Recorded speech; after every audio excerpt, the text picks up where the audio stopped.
আমি একজন কোরআনের শিক্ষার্থী, আমি শিখছি, শিখেই যাব আজীবন। তো আল্লামা হচ্ছে আল্লাহ, এবং নিজেকে ছোট রাখা, ছোট করাটা বিশ্বনবী পছন্দ করতেন। বিশ্বনবী বলতেন, আল্লাহ আমার চোখে আমারে ছোট বানাও, মানুষের চোখে আমারে বড় বানাও। আর আল্লাহও চায় আপনি আপনারা ছোট করেন। আল্লাহর এটা দেখতে বড্ড ভালো লাগে যে আমার বান্দা ছোট হয়ে থাকতে চায়। মান তাওয়াদা তারাফা, যে নিচে নামতেছে আল্লাহ টাইনা উঠায়, আর যে উঠতেছে আল্লাহ থাপ্পড় মেরে নিচে নামায়। কথা কন। মুসা আলাইহিস সালাম, সহিহ বুখারীর বর্ণনা, বনি ইসরাইলের লোকদের মাঝে ওয়াজ করতেছিলেন, এরকম নসিহত করছিলেন।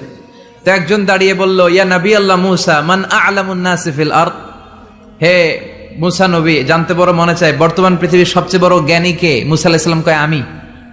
মুসা আলাইহিস সালাম কি বললেন? আনা। আসলে কথাটা ঠিক।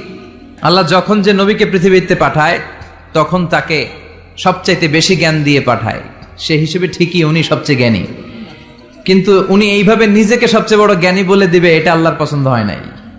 আল্লাহ চেয়েছিলেন মুসা আলাইহিস সালাম যেন বলে আল্লাহু আ'লাম, আল্লাহই জ্ঞানী। সুবহানাল্লাহ কইবেন না? কিন্তু তা না করে উনি কি করলেন? যখন বলল সবচেয়ে বড় জ্ঞানী কে, উনি হুট করে কি বলে ফেললেন? আনা, আমি। আল্লাহ এটা পছন্দ করেনি। আল্লাহ ডেকে বললেন, মুসা ইউ আর অ্যাবসলিউটলি রং, তুমি ভুল করেছো, তুমি সবচেয়ে জ্ঞানী নও, তোমার চেয়ে বড় জ্ঞানী আছে। সুবহানাল্লাহ পড়েন। তার মানে জানার কোনো শেষ নাই, জাননেওয়ালার উপর জাননেওয়ালা আছে। আর সবচেয়ে বড় জাননেওয়ালা কে? মুসা আলাইহিস সালাম রে আল্লাহ বললেন, মুসা তোমার চেয়ে বড় জ্ঞানী আছে, তার নাম হচ্ছে খাদির। কি নাম? আরো জোরে বলেন, কি নাম? খাদির। উনি কোন জায়গায় বসলে ওখানে ঘাস লতা পাতা যদি শুকনো থাকতো, ওনার বরকতে ওগুলো সবুজ হয়ে যেত, এজন্য ওনার নাম খাদির। কিন্তু আমরা বলি খিজির। আমরা কি বলি? খিজির। আল্লাহ বললেন, ইযহাব ইলা মাজমাইল বাহরাইন, দুই সাগরের মিলন কেন্দ্র, ওখানে যাও, ওখানে যে এমন এক বান্দার সন্ধান পাবা সে তোমার চেয়েও জ্ঞানী। সুবহানাল্লাহ পড়েন।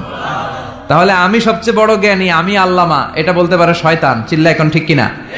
এজন্য আমরা যেন নিজেকে নিজে সবসময় ছোট করে উপস্থাপন করি, তাহলে আল্লাহর দরবারে আপনি বড় হয়ে যান। আমরা শিখতে এসেছি, শিখতেই হবে, আপনাকে পড়তেই হবে। কোরআনের প্রথম কথা হচ্ছে পড়ো, আর নিজের জীবন গড়ো। ঠিক কিনা?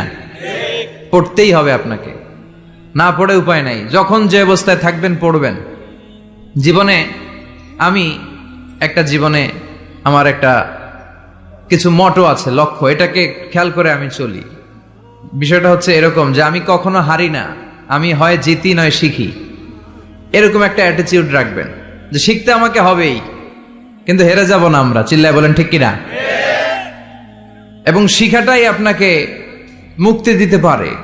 এজন্যই কোরআনের প্রথম কথা আল্লাহ শিখার ব্যাপারে উদ্বুদ্ধ করেছেন। আল্লাহ বলেছেন, ইকরা বিসমি রাব্বিকাল্লাযী খালাক, read in the name of your lord who has created, পড়ো তোমার প্রভুর নামে যিনি তোমায় শিখিয়েছেন। এজন্য পড়তে হবে, জানতে হবে। উদ্দেশ্য হচ্ছে যে আমরা নিজেদেরকে আলোকিত করব, উই এনলাইটেন আওয়ারসেলফ, ভিতরটাকে আলোকিত করব, আলোকিত মানুষ হব, সাদা মনের মানুষ হব, আল্লাহওয়ালা হব। ইনশাআল্লাহ পড়েন।